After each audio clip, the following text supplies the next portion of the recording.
In the late 1930s, fear became an instrument of the state.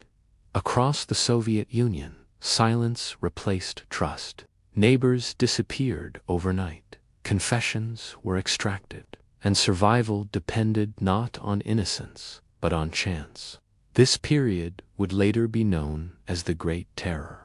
The Soviet leadership believed the country was surrounded by enemies, foreign spies, internal saboteurs, and ideological traitors.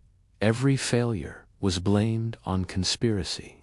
Every delay an act of betrayal. The greatest threat, it was claimed, came from within. A supposed Trotskyist conspiracy, real or imagined, became the justification for mass repression. In 1936, the leadership decided that repression was not moving fast enough.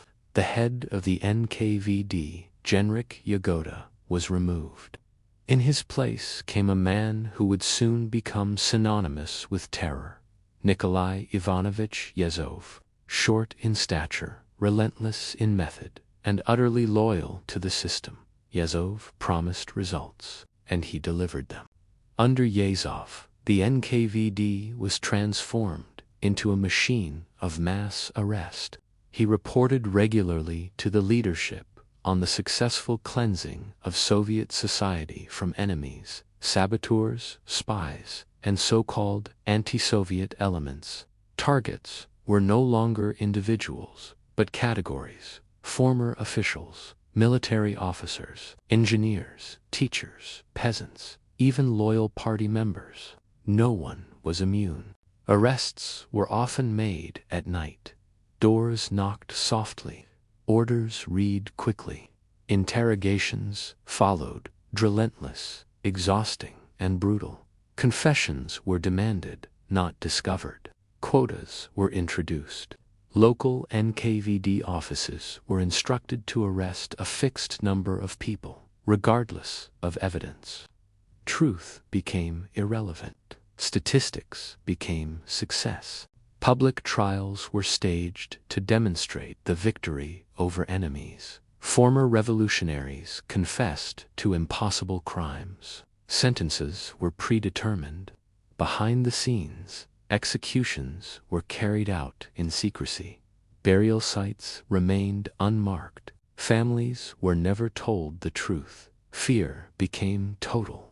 Silence became survival. Between 1937 and 1938, hundreds of thousands were arrested. Many were executed. Millions were sent to labor camps. This period would later be called Yezhovshchina, named after the man who oversaw it. The terror consumed not only the accused, but those who enforced it. By 1938, the terror had gone too far, even by the system's standards. Yezhov was removed from power.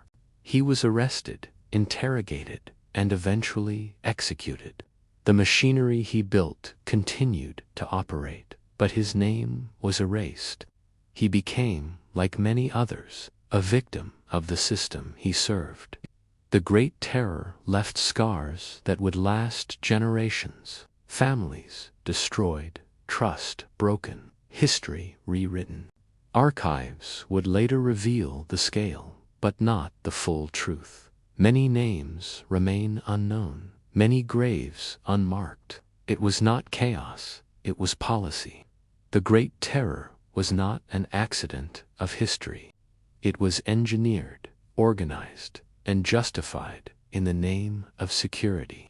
It stands as a warning of what happens when fear becomes governance, and power answers only to itself.